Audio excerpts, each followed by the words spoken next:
Hello again, everybody. This is Mr. Everything up here in the corner, coming at you with another wargaming and miniature video. In today's video, we're going to continue on with my World War II project updates. I've not updated you guys in the last few weeks because I've been hard at work painting models for the store and my commissions that I have, because I also do painting on commission. Okay, but I did get some things in, and I did want to just basically let you guys know what's going on. First thing I want to say, and it's probably going to be also the last thing I say during the summary, I've got a game this Sunday. This Sunday, we are going to be playing over there on that table a game of Battle Group. We're going to be playing the scenario from the convention that I'm going to run, the Lafayette Bridge scenario.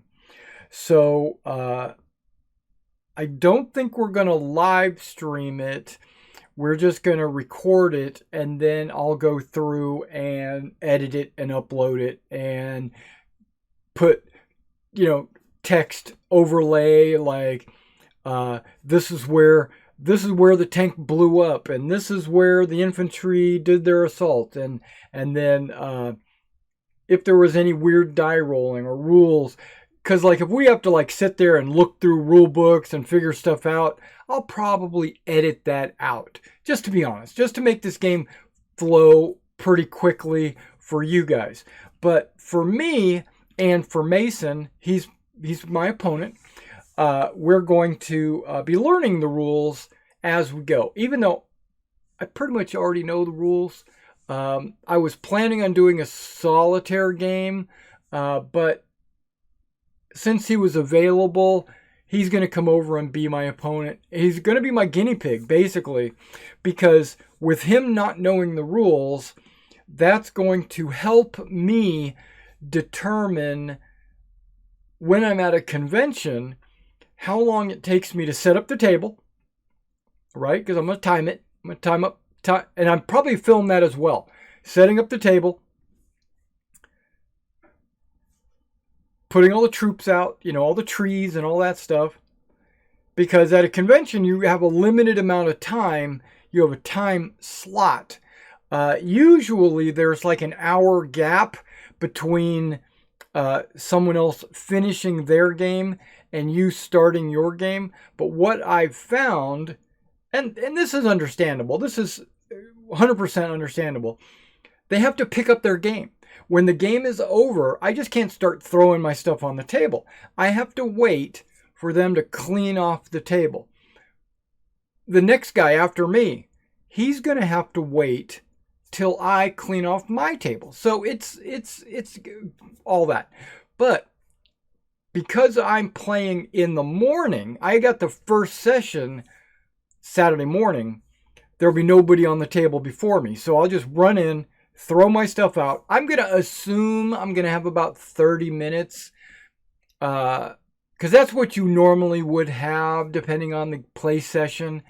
And if there's free tables and if there's an interest, I'm going to try to squeeze in a second session.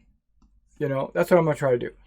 I'm not going to reserve it, but I am going to bring with me enough troops to do a second scenario. Maybe I'll have to roam the halls or whatever until I find an empty table, or, just look at the program and see if there's any unused tables. And if there are, I might jump on that. I don't know. I don't know what I'm going to do. Okay, so honestly, probably not. But I'm going to try. I'm going to plan for it, but probably won't happen. Okay, so that's going to be this Sunday. He's going to be here. We're going to play. We're going to record it. I'll edit it, and I'll try to upload that no later than you guys should be able to watch it on Monday. Okay, so just FYI, there should be a game coming up.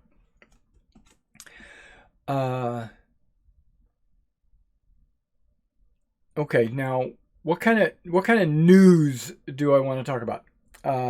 Let's talk about this first.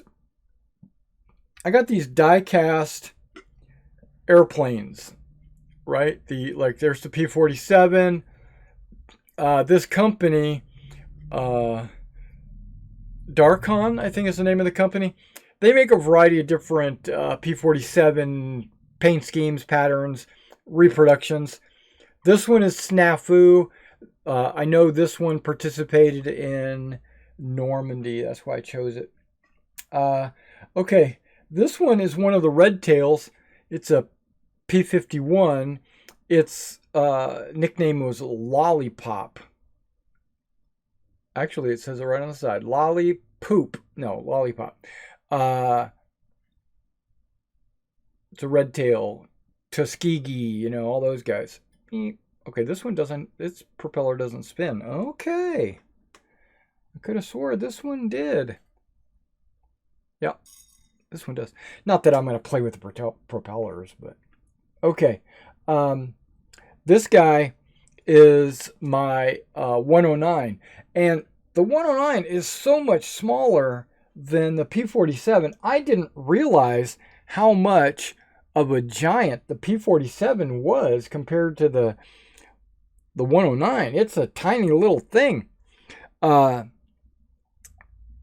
has wheels down, but I don't care. I don't care. I thought about snipping them off because you won't really, if I snip them off, it'll look like it's in flight because you're not going to look underneath the plane to see if it actually has tires. And I was actually thinking about snipping the tires and everything off and laying the landing gear covers down and making it look like the gear were up. But I said, nah, not even going to bother. I'm just going to leave the wheels down. Now, I did find one of my old flight stands that I used with a game called White Star Blue Sky. And I found one of those. I glued it to a base, flocked up the base, put a magnet under my plane because this is plastic. It fits right on there. And this guy is going to be good. These are not magnetized because they're die cast. And like that guy, he weighs like 100 pounds. This sucker. So I used the built-in flight stands. Now, I could have snipped off the little stubs on the flight stands and added a magnet, but it would have had to have been a really strong magnet, and I didn't want to bother with it since it already came. Now, if it breaks or something, then I'll recreate a stand and try to do a magnet or maybe just a permanent pole that this thing just sits on top of because it does have holes on the bottom. And I don't feel like it would, I don't think a magnet would hold it, is one thing. Okay, a couple of things. So I got these. Now I need one more plane to make my collection complete. Not really complete, but ready for Lapeer Bridge. The Americans can only have the P-47, the P-51, and the Germans can have the 109 and the 190. So I went looking for some 190s and in 1/100 scale, and I just couldn't find them anywhere. I just couldn't find them anywhere. So I kept looking. Every now and then I'd glance out there and I would take a look to see what I could find. And lo and behold, this guy in Germany is selling a collection of 5 190s in 1/100 scale. I don't need 5. I just need 1. But you know what I did? I looked at the cost that he was charging for those 5, and it's less than one of these die-cast guys. And his collection is die-cast. So for his 5 190s, I wouldn't even get a full P47. Because I think this one right here is like $22. And I think he was charging $15. So I ordered it, right? It was on eBay, right? So I bid on it. I won. They're shipping. I shouldn't get them until the 8th, I think is what he said, or what the tracking number says, because it's coming from Germany. So I should get it around the 8th or something like that, which that's fine.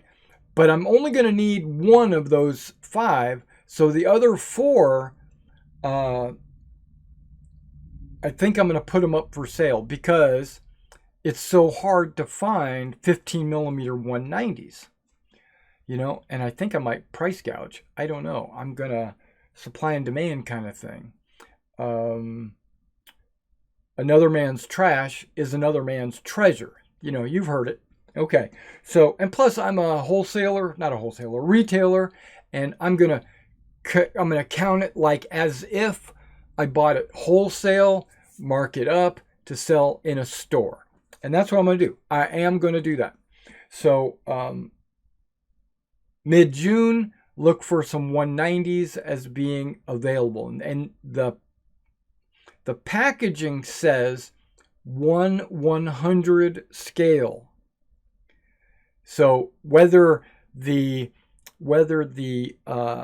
seller was just estimating or guessing, or maybe getting something 187 like HO scale and saying that it's 1/100 scale, no, because he had a photo of the packaging, and in the bottom corner of the packaging it said 1/100 scale, and we all know that's 15 millimeter. Okay, and these are all 1/100 scale as well. This company is a great company. The models look good. I mean, you guys should check them out. Darkon. Okay, that's enough of that. That's enough of the aircraft. I'm kind of waiting to get that aircraft. I'm not really. Let's back up. I'm not really waiting, but I'm kind of waiting to get that aircraft in before I do the battle group boot camp on aircraft and anti-aircraft. I don't need to. I can utilize these guys and go. Part of that issue is I don't have any anti-aircraft guns painted.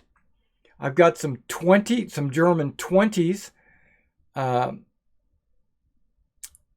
primed black, and then I've got some 88s still in the packaging. So, and I don't even have any allied anti-aircraft, unless you count the machine guns on the tanks and stuff like that, which I probably should. But I'm gonna have to paint up some anti-aircraft guns before I film the anti-aircraft section of the rules, because I've got the planes, so I could do the aircraft bombing part of the rules, but I want to have on the table some anti-aircraft guns for the anti-aircraft portion of the rules. So I'm kind of I'm slowing my roll when it comes to the boot camp. And if you've been following the boot camps, you know that battle group's a really easy set of rules to grasp, or it has been for me. And I feel like Mason's going to pick it up. He picked up bolt action in like half of a game. He knew the rules inside and out, right? So I feel like he's going to pick up battle group after one turn. I think it's going to be, and that's perfect. But part of that, okay, I'm rambling. I don't have a script today. I just thought it was a good time, good opportunity for me to talk to you guys. I'm going to treat him, or I'm going to abuse him as a convention goer. Someone that came to the table wanting to play, doesn't know the rules, and I, as the host of the game, have to explain to him how to play. I'm going to catch all this on camera, so you guys will get a chance to see it. and I'm going to do it in rapid fire succession. So I'm going to say, like, at the start of the turn, this is what you do. You roll your dice. You assign your orders. These are the orders you can choose from. You roll. And I'm going to pretty much go through it super quick. Try to explain all the rules that he's going to need to know to get started in 10 to 15 minutes. Now I'm going to pretend like there are 12 people sitting at the table. Not 12, 6. 6 people sitting at the table. Because there's going to be 3 Germans and 3 82nd, U.S. 82nd. So with those 6 and myself, and maybe Mason, because he's been considering going to the convention with me, so he might be able to help me host this game, going over the rules with everybody and kind of just showing them how to play. So I'm going to time that. Then we're going to play. And I expect the game, because there's going to be questions, there's going to be rules, looking up, checking, things. I honestly, because of the speed of Battle Group, the speed that it can be played, I anticipate that game playing in about 2 hours. Right? So with the explanation of the rules and everything, around 2 hours of gameplay. That's going to leave another 2 hours of no gameplay. So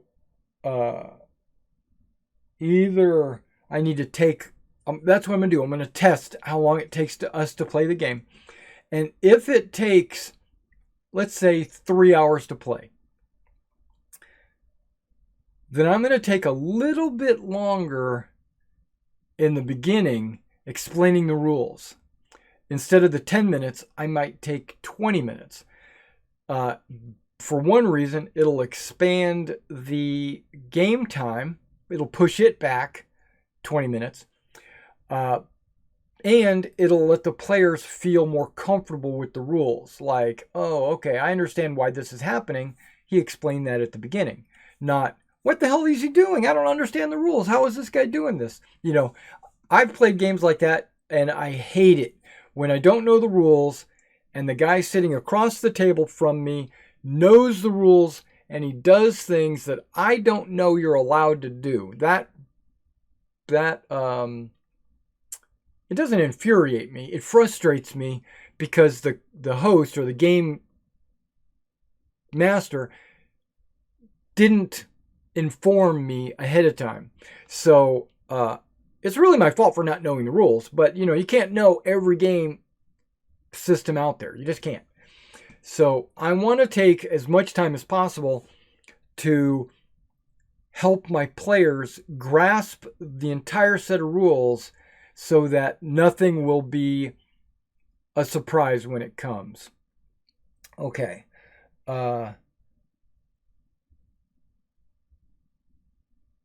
Okay, we talked...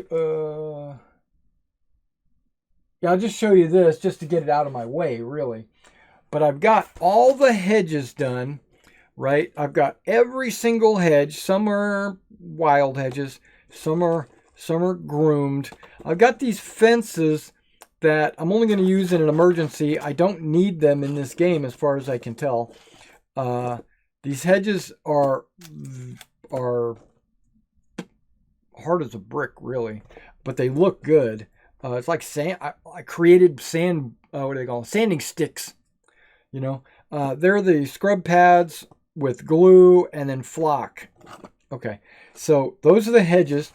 Look at that. That's a lot of frickin' hedges, and I needed every single one of these.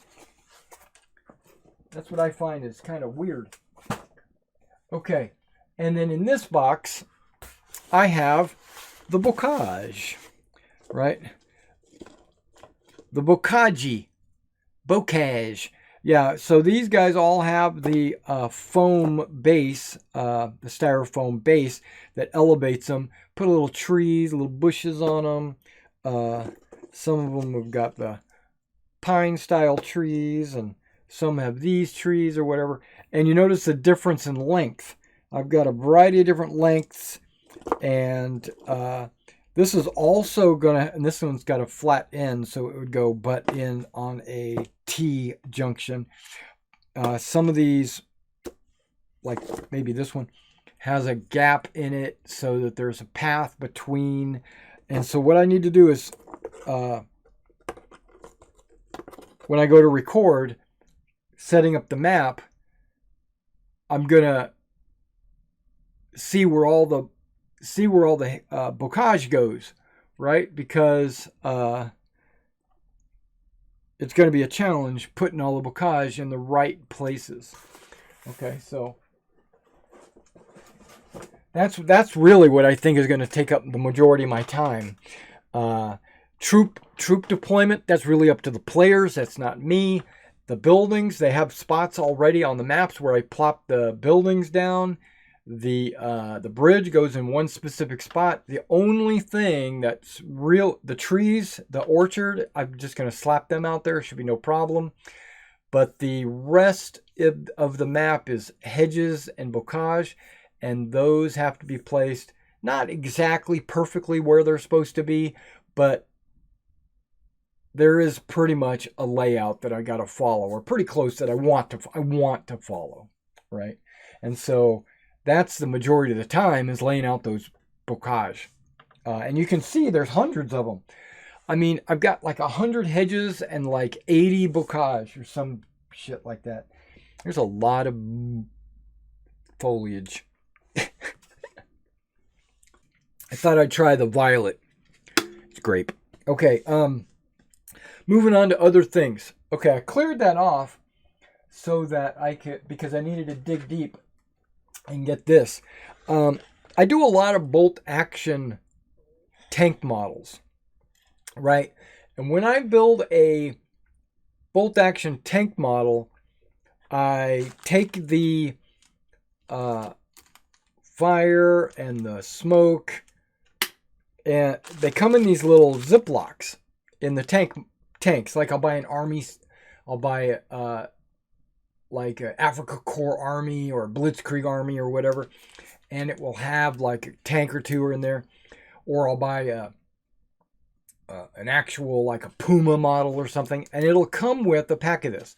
And this is specifically supposed to be used when that vehicle is knocked out.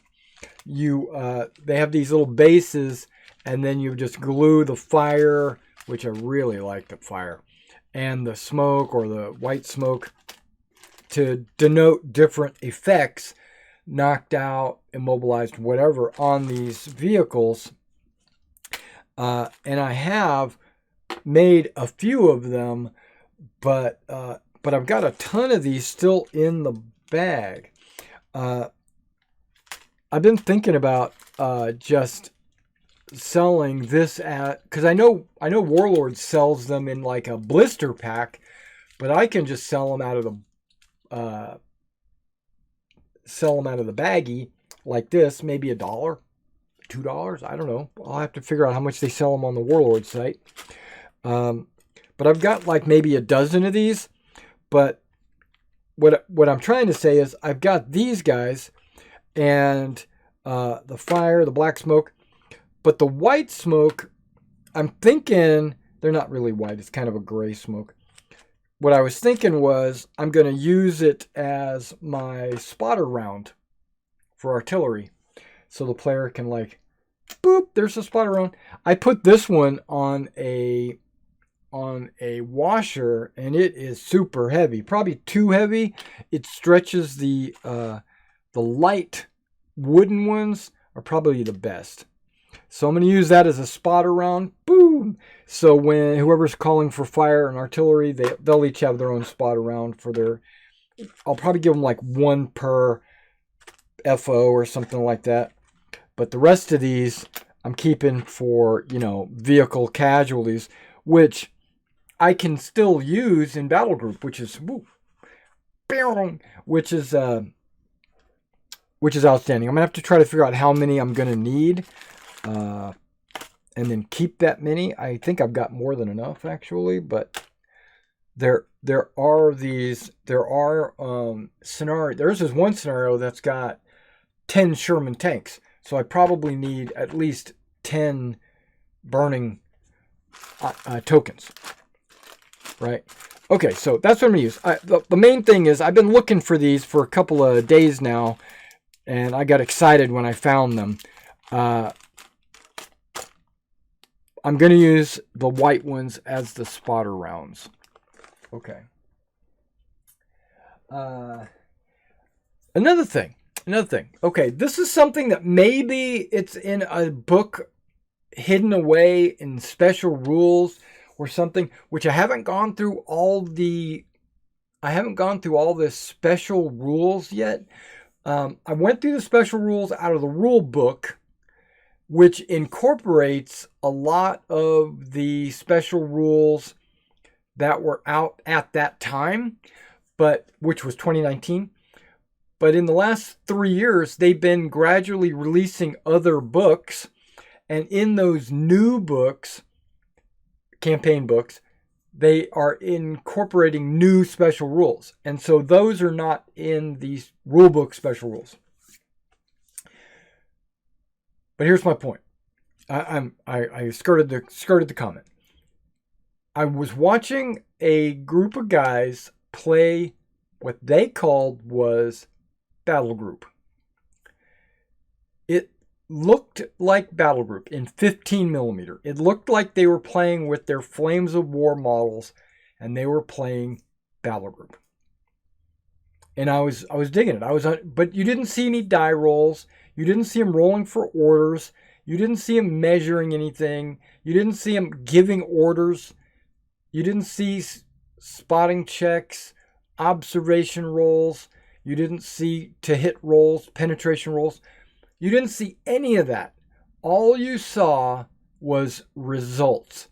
Because so like, okay, it goes the American turn. Then all the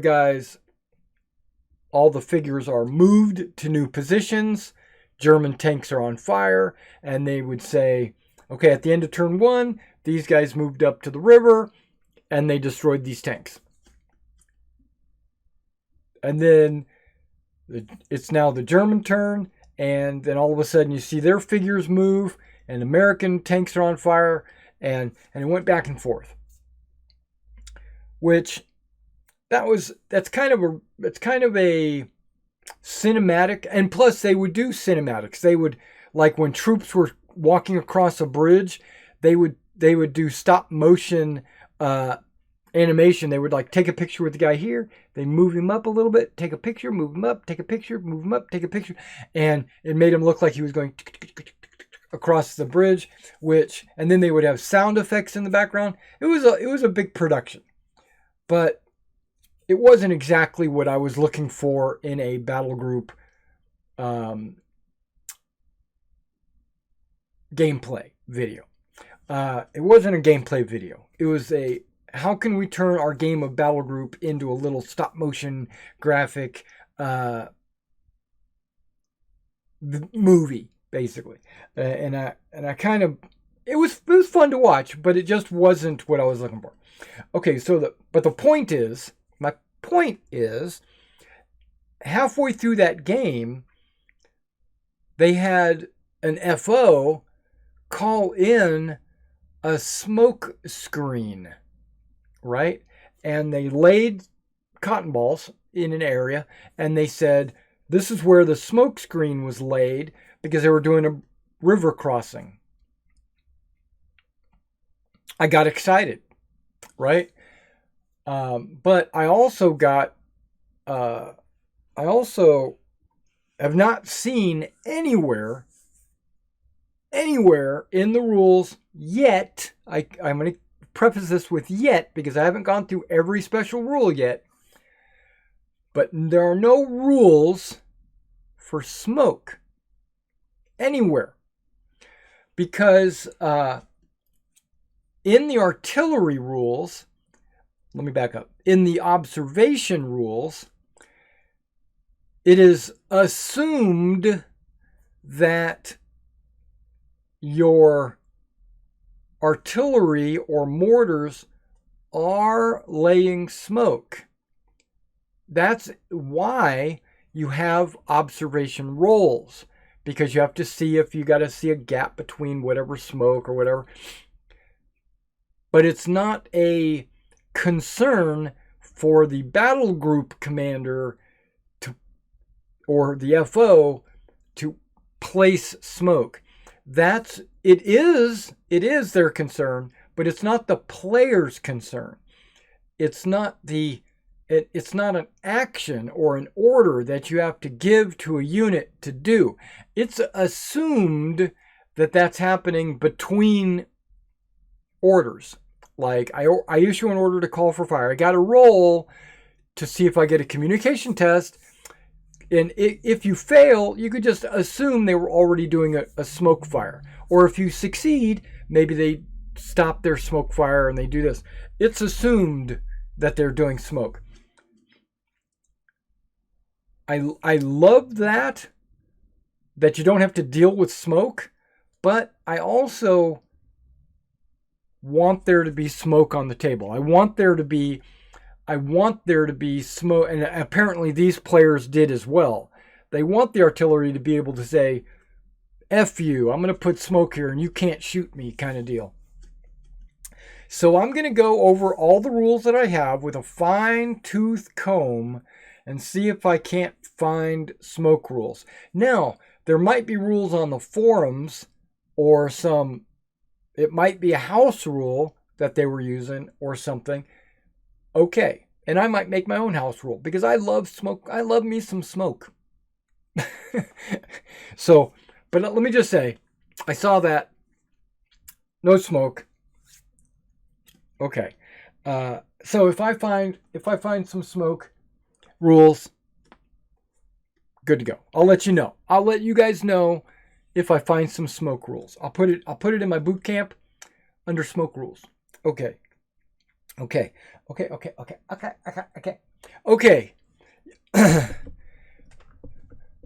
Okay, luckily this video isn't going to be too much more. I have changed my basing. You know this as of the last World War II update. So I haven't changed since then. That was the big change. But since I changed basing, I've realized that I love me some Flames of War bases. I think they're the best bases on the market. I like them. They have 2-figure bases. They have 3-figure bases. Small. They have 4-figure bases, which are the medium-sized ones, which can be converted to 3-figure bases for specific teams like mortars or machine guns or whatever, right? So they got this 4-figure base. They've got a 5-figure base. They even have, I think they've got a 6-figure base, which I don't own any, and I don't think I need any, but I might see if I can't get my hand on some 6-figure bases. But then they got the artillery bases, which are fairly large with many holes. That's so you can decide where you want to put your crew for your gun. Okay, so my point is, or I'm getting around to it. I want to put my officers, and remember, I'm not playing Flames of War, I'm playing Battle Group. And my squads, my squads have NCOs. So they don't need, they're not officers. They're non-commissioned officers, but they're still enlisted. They don't count as officers in the game.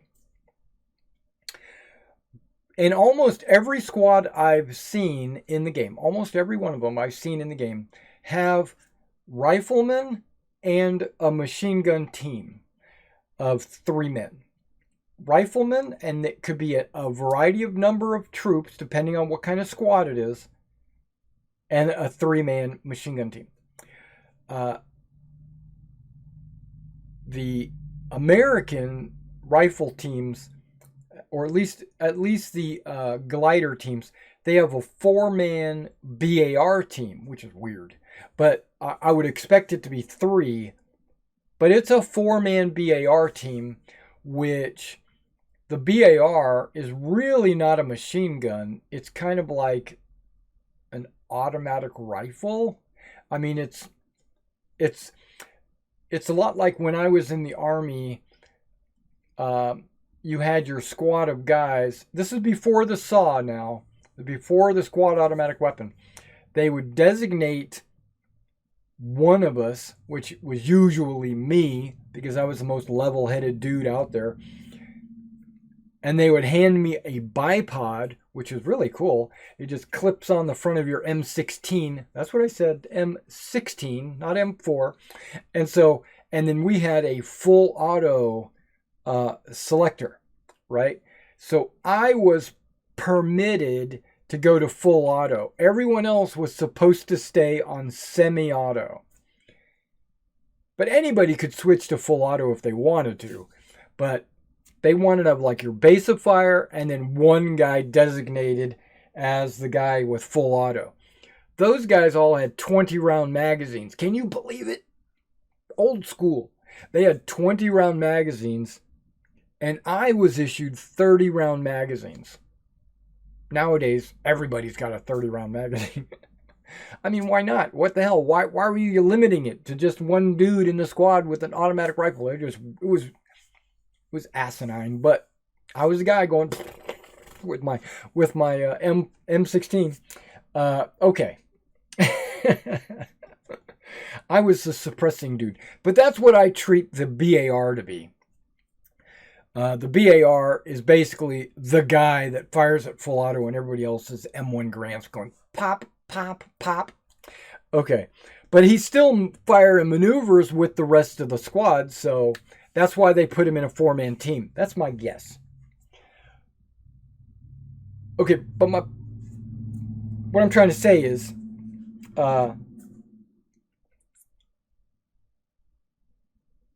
my British, right? I got these British, you can't see them. They're on the shelf just off camera. But I got the British Airborne air landing, 6 air landing platoons. Really, I only need 5 technically because the scenario I'm planning to design only needs 5. But I said, what the hell? Let's do the 6th glider too. Maybe in the future I'll do a scenario where the 6th glider finds its way, or maybe they're defending after all the gliders show up or something. It's not the initial assault or whatever, right? So I decided I was going to do 6 air landing platoons. And I based them all up, did all my good stuff. And then, that was weeks ago. And then I thought to myself, Derek, was that before or after I did my basing change? Oh, crap. That might have been before. So last night, I went through my guys and I looked at what the troops are supposed to have. They do have the 3-man Bren gun and a 4-man squad. And I was like, yes, because that's how I based them. I did 4 men on a base and 3 men on the Bren gun. And I was like, nice. Okay, engineers as well, right? Because there's going to be some engineers. Now I took my command element, which is a 4-man squad, and because I want my officers to be on a 2-man base, all my officers are mounted on a 2-figure base. The other 2 figures are the Piat team, because the air landing platoon headquarters element of 4 guys comes with a Piat team and the officer team. So it's 2 bases. I could have put it all on one base. I could have put all 4 figures on one base, but I said, no, I'm just going to put them on 2-figure bases. And as casualties happen, I can always pull figures off. I pull the whole base off, because if they take 2 casualties or whatever. In my 15 millimeter world of battle group, all the bases of a squad are going to have to touch That's a house rule. They have to touch. They say that they could be 1 inch apart. Every single figure can be 1 inch apart. I kind of feel like Battle Group was written for 20 millimeter, but you can play it in 15s. So I think the ranges and the measurement scales and all that is specifically designed for 20 millimeter figures, but it's really short distances for 20 millimeter figures, and it's closer to accurate with a 15 millimeter figure. So I think you can play both games on the same size table because all the measurements are the same. Okay. But with 1 inch apart on a squad, hypothetically, let's say I had that 7-man air landing team, they could be more than 7-inch long. I could have a 7-inch long squad of guys online going forward.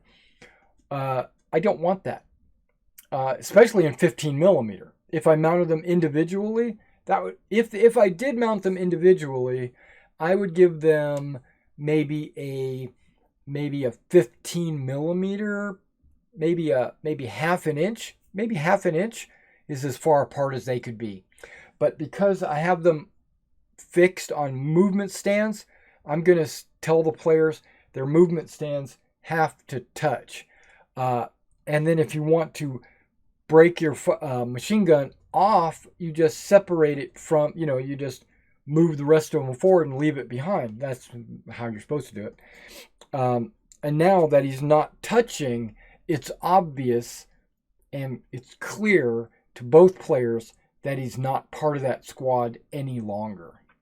And then he gets his own orders, he gets his own morale, he gets his own pin, he gets his own everything. Okay.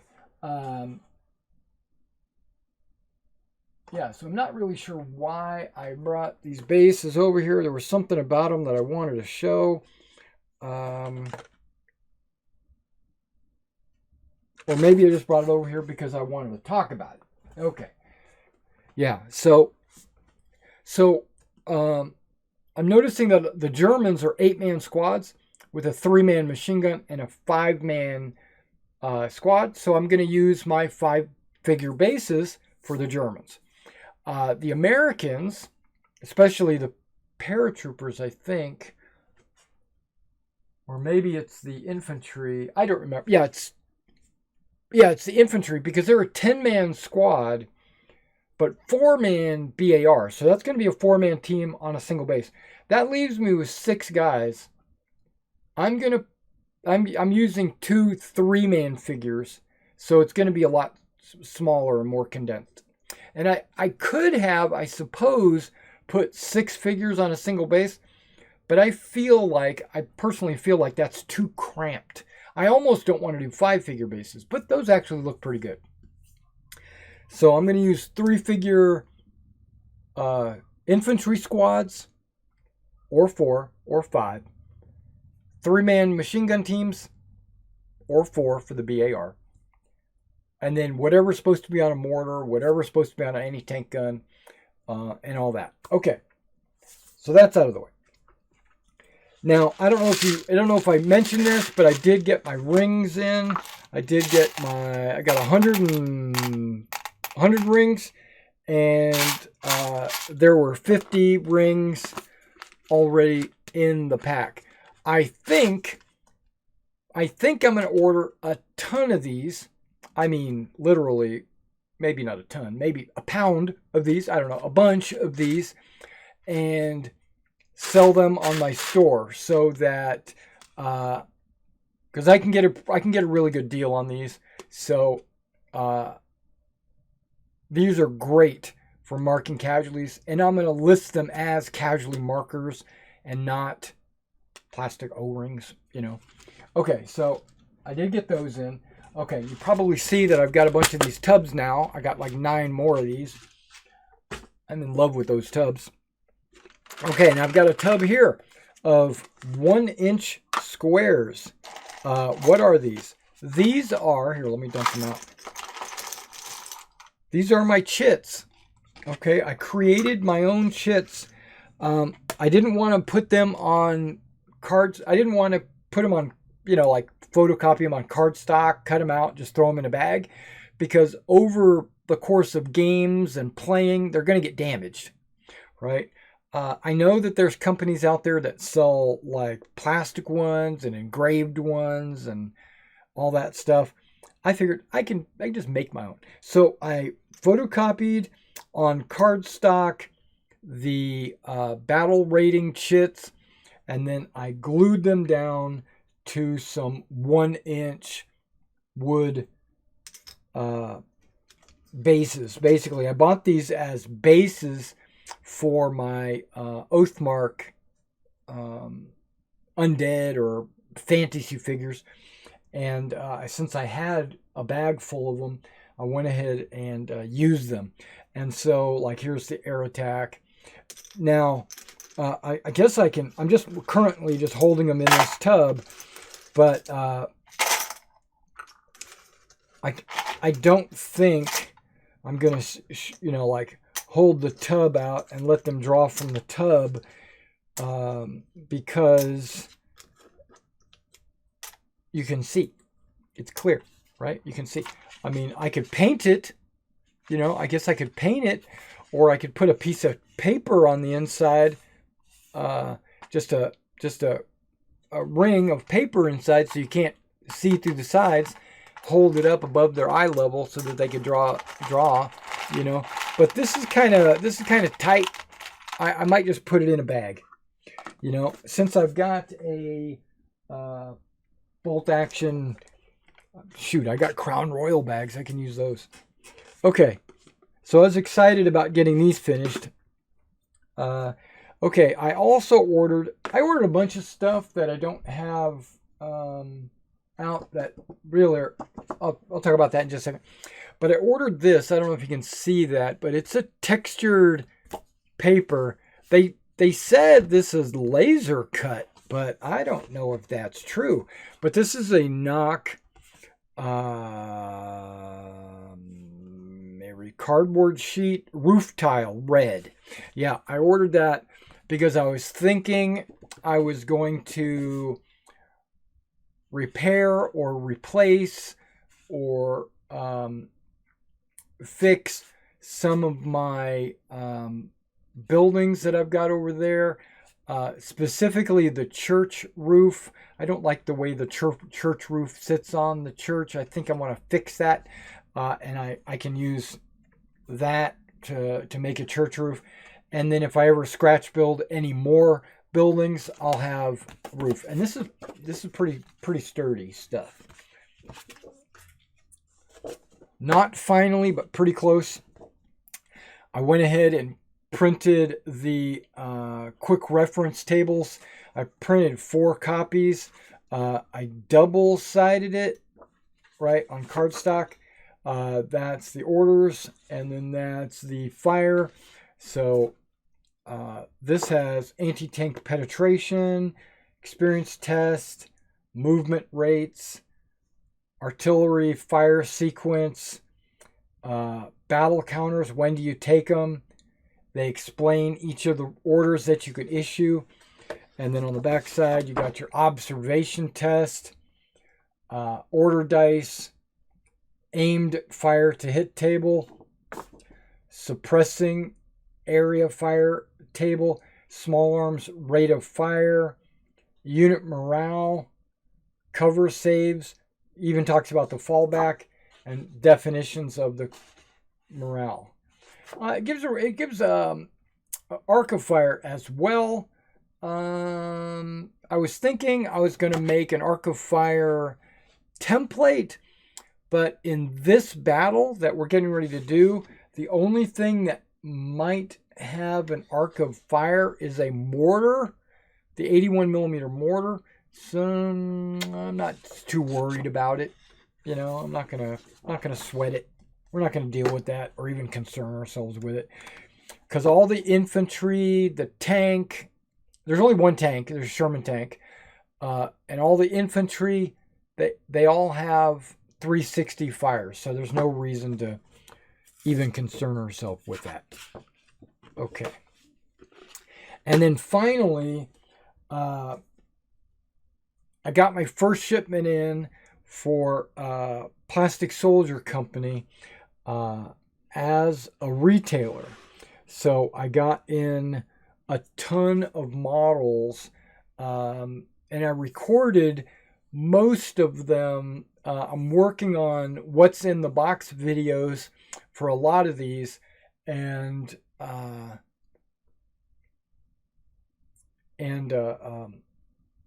got through most of them, right? So I have a lot of 1/72 scale models.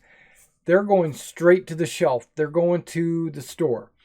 I got some 15 millimeters. Half of them are going straight to the store, right? Because some of them I want for myself. The Zvezda, I ordered 4 Shermans. It was probably like my very first order ever, right? I ordered 4 Zvezda Shermans, got them in, and then I ordered the Flames of War Shermans, and they look way better. And I got the Hit the Beach set, and that came with a ton of Shermans as well. So I've got way more Shermans than I need. So I'm just gonna I'm gonna go ahead and sell the Zvezda Shermans that are still in the box. I did get some Russian figures in. I'm gonna put them on the shelf for sale. I got some British, I got some Americans, I got some Germans. They're all going for sale. And I realized what I think I want to do is even the 15 millimeter guys, I might put on the shelf for sale and then only pull them off the shelf when I'm ready to assemble them and paint them. And so basically they'll be available for sale. And then if, like, let's just use the Panther set as an example. If I put the Panther set up on the shelf and it sells, but I still need Panthers, well, then I can always reorder from Plastic Soldier, right? Plastic Soldier Company, shipment was really quick. I appreciated their shipment. I appreciated the box came a little worse for wear. There's a big gouge in the side of the box. The box is inside. There were some crushed boxes on the inside, but none of the product was damaged. It was just the boxes. And so I'm going to fix the boxes. And when I sell it, I'll probably knock a little bit off the price because the box is damaged. But most people don't care about boxes anyway. They care about the product inside. Okay, and Flames of War, the Battlefront. I have requested to be a retailer for them as well. They said they would get back with me maybe in the next day or two. So that will be exciting because I really like the models for Flames of War. I think they're really done very well. And if I can get a Plastic Soldier contract and a Battlefront contract,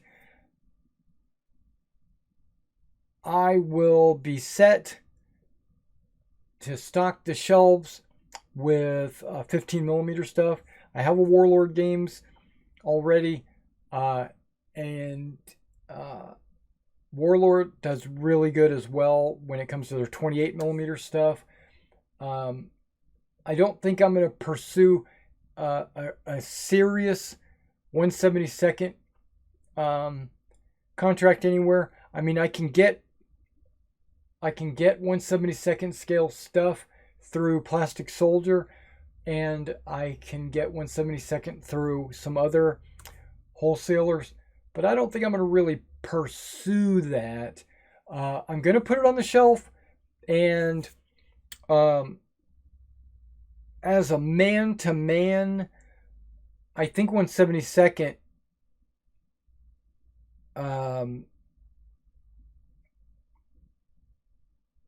is a really good scale.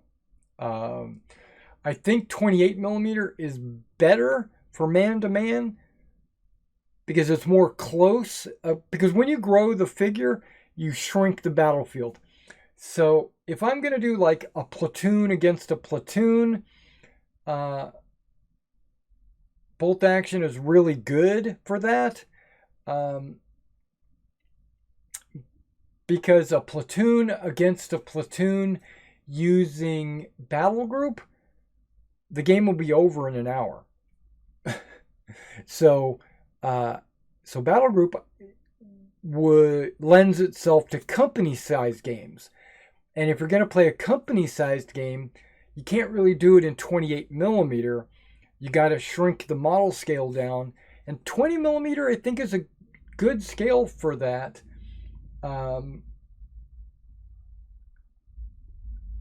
So I'm going through a midlife crisis right now because I really want to do 1/72 man to man. I really want to do that. But I know I'm forcing myself not to do it because I've committed to 15 millimeter mass troops, like companies versus, or even a battalion. Like there's one scenario in the Market Garden book. I think it's the Market Garden book.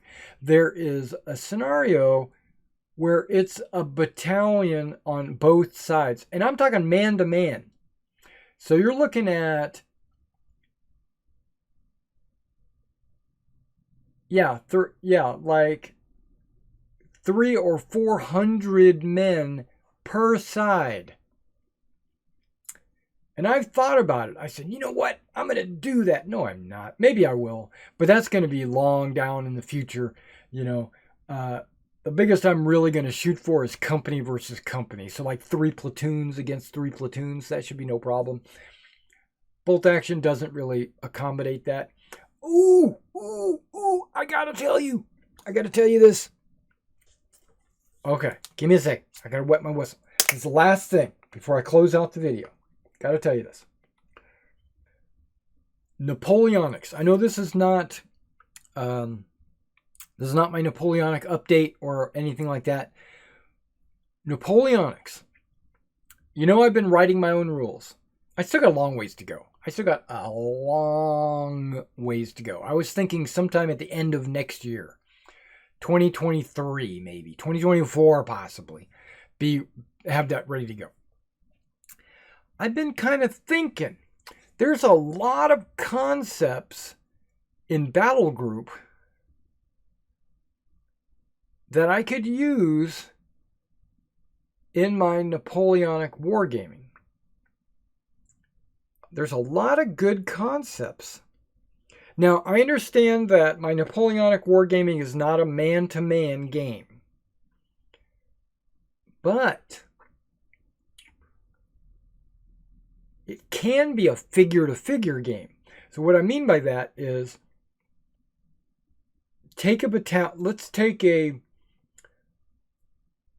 battalion of British 95th Rifles, whatever. Let's call it a battalion. Let's say it's got 400 men in it. And if I go 20 to 1, what is that, 20 figures? Because 10 would be 200. So 20 figures. So I could have a 20 figure battalion. The figure scale could be 20 to 1. But the figure scale can be left up to the player. How many figures they want in their battalion. And how many men are in that battalion. Basically, I was thinking of putting in the book, in my little write-up, a 10 to 1 scale, a 15 to 1, a 20 to 1, a 25 to 1. I think 25 to 1 would be the best scale, really. But either way. So what I'm trying to say is, it doesn't matter what the scale is. All that matters is how many figures you have in that battalion.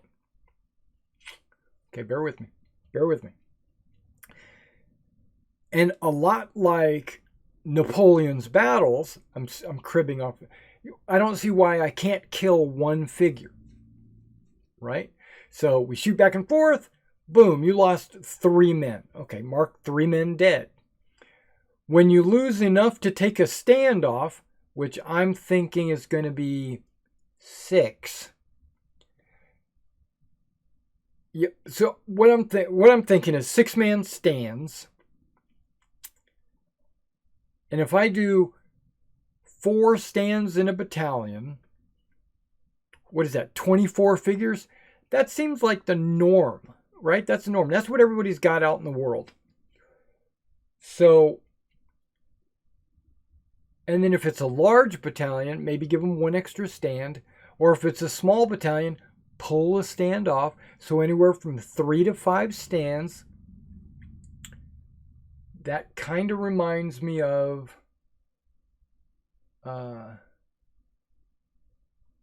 some other games. I'm cribbing, right? It's all washing around in my head. You know what? I think I'm going to do another video right after this one talking about my Napoleonic rules. But basically, just to give you guys a little heads up, battle group, World War II. It has weapon ranges. I don't see why I can't just say a rifle shoots this far, a musket shoots this far. Boom, done, right? Okay. Rate of fire. Not going to concern myself with that. That's bull. Everybody fires the same rate of fire. No big deal. Just give them a number of dice that they roll. A rate of fire value. Roll the dice. See if there's any casualties. If there are, maybe give them a cover save. Cover saves could be not if you're standing in the open. I don't like open cover saves. I don't like that. I never have liked cover saves in the open. I understand in World War II. I get that. That's good. Because, you know, you're laying prone in a ditch. You're behind a bush that's not modeled on the table. I get that. But a Napoleonic army, it's a battalion of guys. They're not laying down in a ditch. They're not hiding behind. Now, skirmishers, they'll get a minus because they're going to be assumed. They're not going to get a minus. They'll get they'll get a +1 to their cover save or something like that. Because they're the ones taking cover. Your guys aren't taking cover. So you roll, you do some damage. You mark off the casualties. Make a morale test. Yeah, it's going to be super easy. I'm going to give them. In my rules that I've already got written, I've already got the whole order dice thing going, and pluses for officers. That just reminds me of Battle Group. I wrote that before you even started playing Battle Group. You get a certain number of orders for your battalion, for your brigade, based on your the fact that it's a brigade. And then what I was thinking was different officers have different modifiers for the orders, like +1, +2, because they might be a better officer or a worse officer. So I think I'm going to go that route, not the number of officers. You know, that doesn't make sense. So the quality of your army might give you a bonus, like the French might get a plus to their orders, where the Prussians might get a minus to their orders, where the Prussians might get an advantage where they have a rule where they can do like a mass move under one order or something, right? I don't know. I'll figure that out. But yeah, so issuing orders, moving and shooting, it's pretty much straight out of, you know, the charts might be a little different, but the concept is pretty much the same. You know, melee, close assaults. I can see where that could be very similar. For units to enter close combat in battle group, you have to make an experience test. The more experience, the easier it is. I think that's good, because I think elite units would definitely want, or like the old guard or whatever, would close in with, even if they're getting shot at, they're taking casualties or whatever. I think they would close in more reliably than, or give maybe a bonus depending on what formation they're in, right? So if they're in a column, maybe they get a bonus to close in to close combat, where a line would not get that bonus to close in, but they might get a modifier to the actual fighting. So it's a trade-off. Do you want to, so I'm thinking that, so unit morale tests to go into close combat, because I could see that a Landwehr unit or maybe a militia unit would not want to close in to close, to hand to hand, and they would rather just shoot. So I could count them as inexperienced or whatever. It's still a 4 better. That's not bad, but, and then if you put them in column, they're more likely to go in because you get a +1. So I'm actually thinking that, I'm thinking about battle group, and I didn't mean to do this. I was just fiddling around with battle group, and I said, you know what? I could easily convert this to Napoleonics, and the game would flow pretty quickly. I think, because you roll your dice, you get your orders, you move your guys, you shoot your dudes, the guys die, you pull off the casualties, they make morale checks, they flee, and the battle rating system, I think that's excellent as well. The battle rating system, you got chits, you draw. Now, you're not going to have air attack, obviously. You're not going to have breakdown or, some of these other ones. I'm going to relabel them to something else.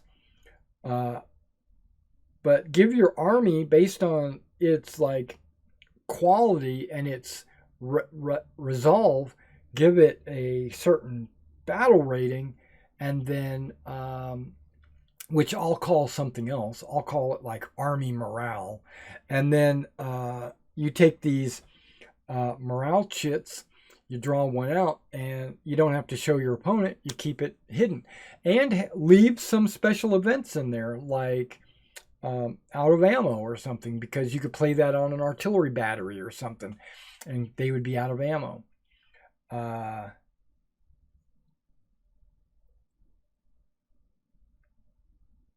there's not going to be indirect fire. Well, maybe there is with rockets, howitzers. But there's no call for fire orders. That's BS. It'd be like a 60 millimeter mortar. If you have line of sight, you can shoot. You call your own fire, kind of deal. There wouldn't be any aircraft rules. Wouldn't be any tank penetrations. So it'd basically be simplified battle group. So I'm thinking about it. I think I'm going to do another video after this one where I kind of go over that with you guys. And so if you want to come back and check that video out, please do. So that's everything. We talked about, okay, now I'm going to summarize. We talked about the orders I got in from Plastic Soldier. We talked about the airplanes, the new roof, the cards, the chits. And I talked about basing, how I've pretty much got my basing satisfied. Magnets. I didn't talk about magnets. Really? You're going to drag all these magnets out over here? Okay. Okay. I went ahead and ordered 3/16 by 1/32 from K&J Magnets. These magnets are perfect for Flames of War tanks.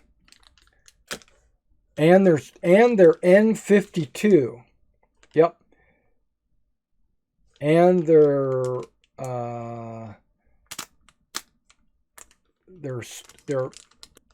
strong as get out. Okay. These suckers are 20 cents.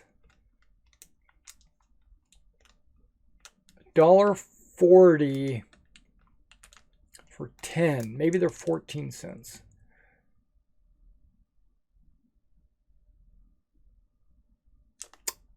This is the, okay, they're either 14 cents or 10 cents each. Okay, so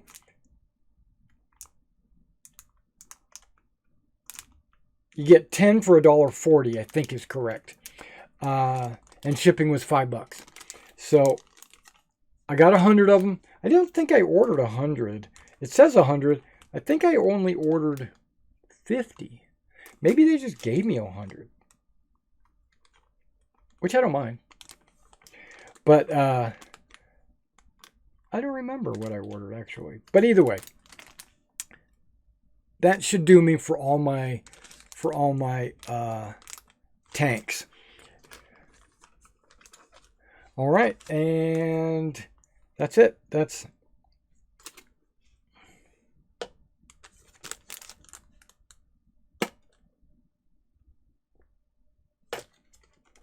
wow.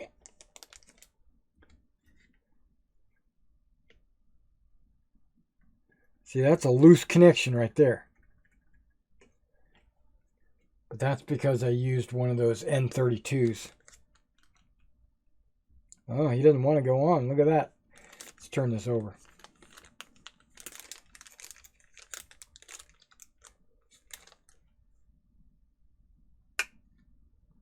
Okay. Well, that wasn't too bad.